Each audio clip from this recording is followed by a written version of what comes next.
26 opposition parties attend the key huddle to fight against the BJP in the 2024 polls. The opposition alliance's name and seat sharing arrangement on agenda in the second opposition meet after Patna. This time, Sonia Gandhi attends the meet too and hosts the leaders for a dinner. The BJP quips, asks, who's the groom of this wedding procession? And it's the battle of alliances ahead of the 2024 Lok Sabha elections. It will be the NDA's 38 versus the opposition's 26 parties tomorrow, as the NDA plans a show of strength in Delhi on the same day as the opposition meet in Bengaluru. The BJP claims 38 parties will attend the NDA meet to be chaired by party president JP Nadda and Prime Minister Modi tomorrow. Ahead of the meet, LJP leader Chirag Paswan joins the NDA. A sharp comment from the Supreme Court on the Delhi ordinance issue asks the Delhi Chief Minister and Lieutenant Governor to rise above political bickering while hearing the plea challenging the ordinance that gave the central government control over civil servants in the national capital. The case will be heard on Tuesday now, but a key question after that: can the BJP get the ordinance passed in the Rajya Sabha? Delhi's iconic monuments impacted after unprecedented flooding and inundation for almost 5 days. 6 of the 73 monuments protected by the Archaeological Survey of India in the national capital affected, including the Red Fort and the Rajghat. The SI says the true impact will be clear after the water and silt recedes. A 17-year-old dies by suicide in a coaching center in the coaching hub of Kota in Rajasthan. The NEET aspirant dies just a week after joining a coaching institute. The shocking death marked the 16th student suicide in Kota just this year, the highest in at least 6 years.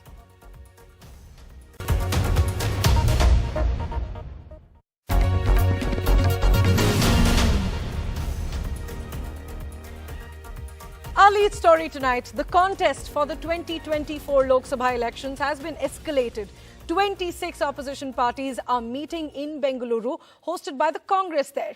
The strength this time is higher than the June meeting in Patna, which had 16 parties in attendance. Parties including the Trinamool Congress, the DMK, AAP, JDU are all a part of this two-day meeting to come up with a strategy to fight together against the BJP in the 2024 elections. Meanwhile, the BJP quipped on the lack of any clear leader for the opposition alliance till now. But first, take a look at the opposition meeting updates.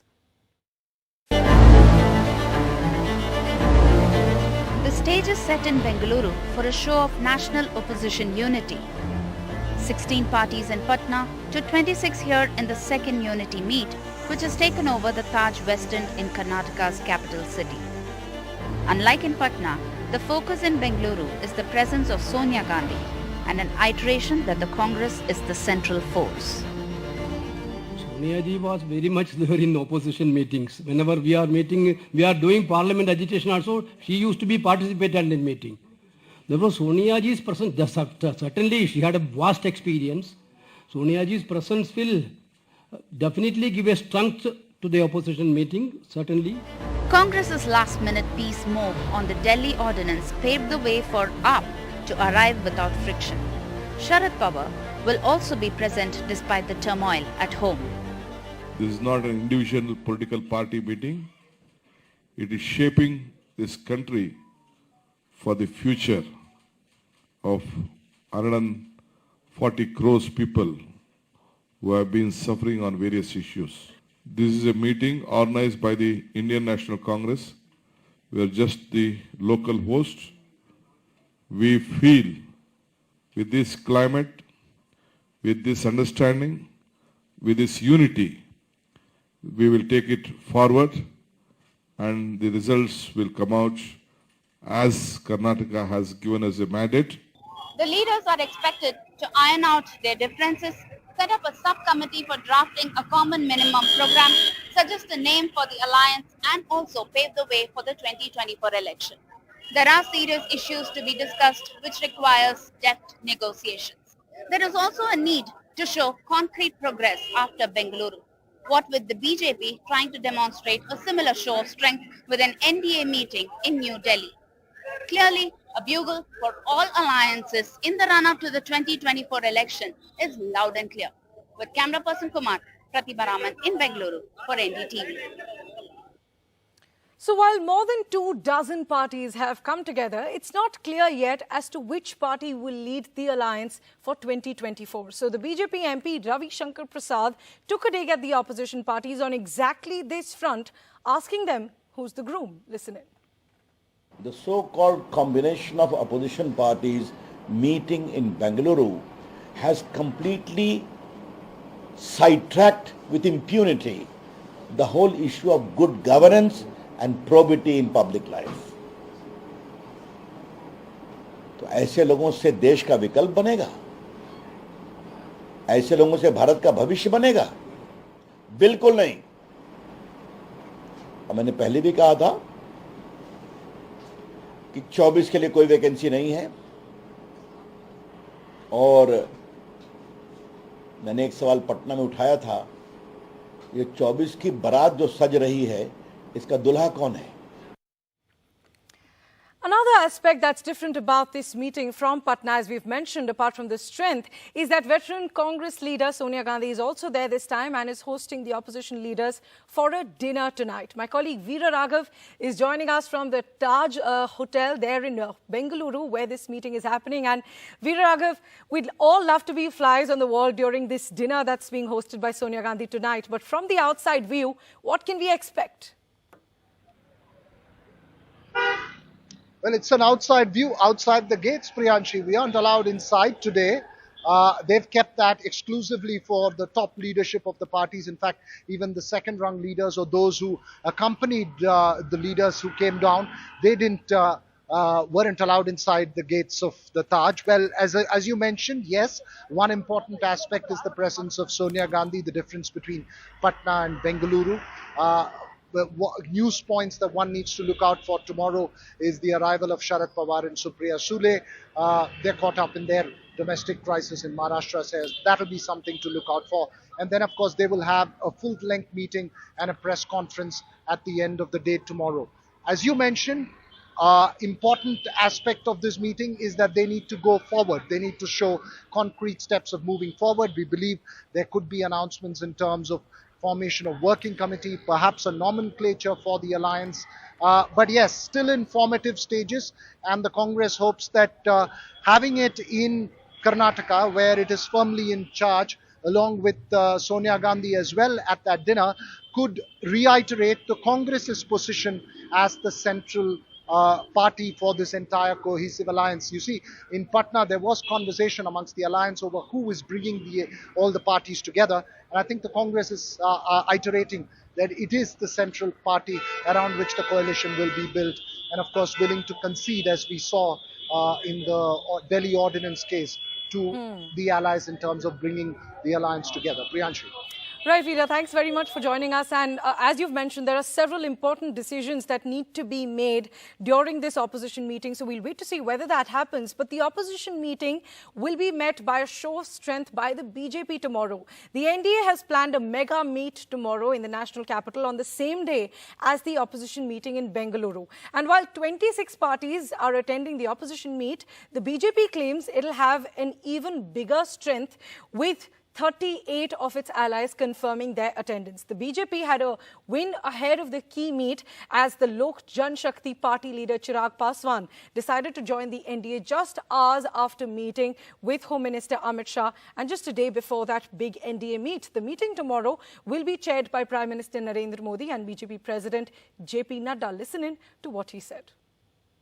कुल मिलाकर के अभी तक 38 हमारे partners, जो हमारे NDA के partners हैं, उनकी कंफर्मेशन आ चुकी है। तो 38 पार्टनर्स कल इस मीटिंग में पार्टिसिपेट करेंगे, जिनकी कंफर्मेशन आई है। पिछले 9 सालों में एनडीए का जो एक व्याप है वो बढ़ा है, स्कोप भी बढ़ा है। In a bid to strengthen its side just before the monsoon session and perhaps with an eye on 2024, the BJP has started to get its flock together. With 5 parties coming back to the NDA fold and 1 party joining the NDA for the first time, the current number of National Democratic Alliance has swelled to 30. Now, those who are likely to make a comeback are Chirag Paswan's faction of Lok Janshakti Party, Eknath Shinde's led faction of the Shiv Sena, O.P. Rajbhar's Suheldev Bharatiya Samaj Party, Jitan Ram Manjhi's Hindustani Awam Morcha and Upendra Kushwaha's Rashtriya Lok Janta Dal. The one party that will be joining NDA for the first time and will be there in the meeting on 18th of July in the national capital is Ajit Pawar's led NCP. Now, some of the parties that were part of the NDA fold in the past but quit the alliance only to come back and engage in a seat-sharing negotiation with the BJP are Akali Dal and TDP, though both of them have confirmed to NDTV that they still have not received any invite to attend the meeting. At this moment, the existing number of NDA parties stands at 24 and they all have confirmed their participation for the big alliance meeting on 18 July. The other big story of the day, the Supreme Court of India today made a sharp comment in the Delhi ordinance issue and asked the Delhi Chief Minister Arvind Kejriwal and the Lieutenant Governor V.K. Saxena to quote-unquote rise above political bickering. The court said this while hearing the AAP government's plea challenging the Delhi ordinance that overturned a Supreme Court order and gave the central government control over civil servants in the national capital. The Supreme Court heard 2 pleas today, one challenging the ordinance at large and another challenging the power given to the centre to appoint the Delhi Electricity Regulatory Commission chairperson. That power has also been given in the same ordinance. So the court said that it doesn't want to step into the DERC matter and the Chief Minister and the Lieutenant Governor should sit together to decide on one agreeable candidate. The ordinance plea will next be heard on Thursday. But apart from the legal battle, a key question is, can the BJP manage to get the ordinance passed in the Rajya Sabha? The bill is likely to come up in the monsoon session starting the 20th of July and ahead of that, several parties including the Congress, the TMC, the DMK have all agreed to back the Aam Aadmi Party in opposing this ordinance in the parliament. So my colleague Akhilesh is joining us for more on this. And Akhilesh, help us understand the Rajya Sabha numbers. Does it look like the bill can be passed if it's presented, as it's likely to be presented in the monsoon session? Well, Priyanshi, in most likelihood, yes, because the passage of this bill depends upon the support of BJD and YSRP, and these 2 parties will play a crucial role.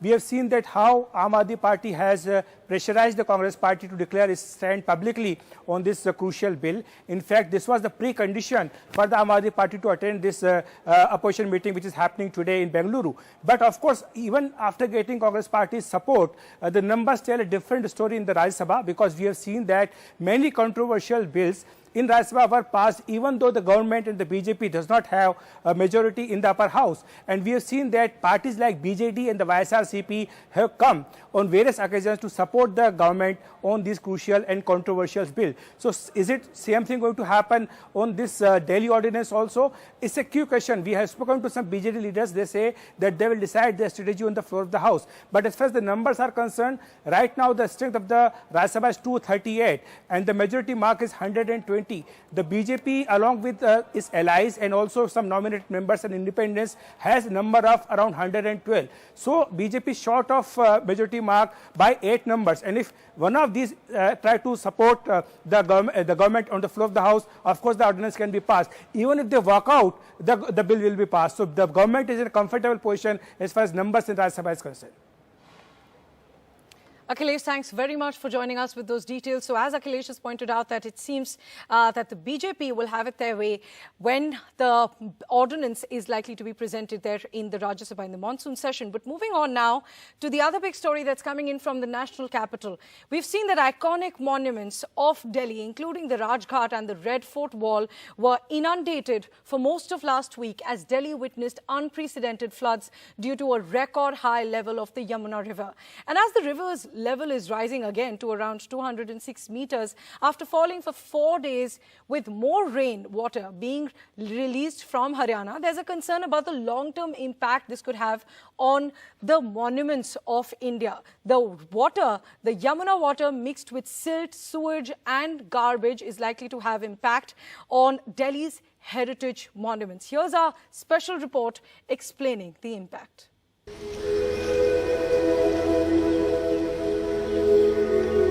This fortress has been standing for 350 years. It has seen a lot of history, but not so much rain or flooding. For 6 days, a river several feet high has been flowing along the walls of the Red Fort on the Ring Road. The outer part of the Salimgarh Fort in front of the Red Fort was also submerged. Will these monuments survive the onslaught? The Archaeological Survey of India can find out only once the water and silt clears. कुछ स्मारकों पर ये water logging की समस्या हुई है। उसमें मुख्यतः जो लाल किला है हमारा, तो लाल किला में जो रिंग रोड साइड एरिया है, एक तरफ उसमें लाल किला है, एक तरफ सलीमगढ़ है, बीच में मंकी ब्रिज, उन दोनों को जोड़ता है। उस एरिया में काफ़ी पानी भरा हुआ है, लगभग पानी का लेवल 2 फीट तक गया था। लेकिन ये देखा जाए कि अभी कोई बड़ा डैमेज रिपोर्ट नहीं हुआ है। पानी की वजह से जो गाद, कीचड़ या सिल्ट जैसी स्थिति है, वो सिल्ट जमा हो गई है। The rain and floods may have damaged many other monuments in Delhi. 6 of the 173 monuments under the ASI in Delhi are affected. These include the Red Fort, Salimgarh Fort, Qudsiya Mosque, Wazirabad Bridge, a tomb in Wazirabad and the Qutub Minar. Falling trees have also caused damage to certain walls, and a part of the wall of the Qutub Minar is also broken. According to the ASI, no major damage has been reported in any monument so far, and no floodwater has entered inside any monument. Qudsia बाग में कुदसिया मस्जिद जो है ISBT के opposite Qudsia बाग में, वहाँ भी water logging की स्थिति हुई है। इसके अलावा बारिश से कुछ जगह छोटे मोटे हम कह सकते हैं जैसे फेंसिंग डैमेज हुई है, बाकी अन्य सभी स्मारक सुरक्षित स्थिति में है। According to the ASI, the walls of the Red Fort are made of red sandstone, which may have been damaged in the floods, and an inspection will be carried out only after the water and silt are cleared. In New Delhi with Mukesh Singh Sengar and Tara Singh for NDTV. And now to unfortunate news from Rajasthan. A 17-year-old boy died by suicide today, taking the number of student suicides in the education hub of Kota this year to 16. This is the highest number of student suicides of 1 year in the coaching hub in at least 6 years. The teenager, Pushpendra Singh, was from Jalore, which is nearly 500 kilometers away from this coaching institute. A week ago, he came to Kota and enrolled with a coaching center to prepare for NEET. This morning, he was found dead at his hostel. And now to a shocking story from Uttar Pradesh's Noida. A woman assaulted and beat up a toll plaza employee simply because she asked her to pay the toll fee. The incident is from the Dadri area of Greater Noida, where the woman tried to cross the toll booth without paying the toll tax.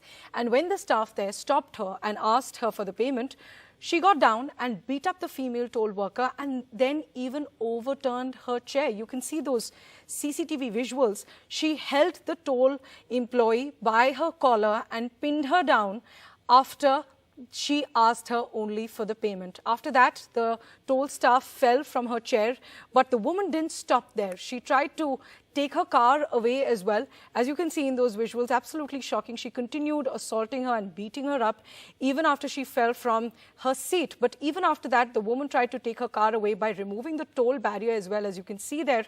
And this misbehavior and bullying with the toll workers was captured on CCTV. Now the complaint of the toll workers is being investigated by the Dadri police.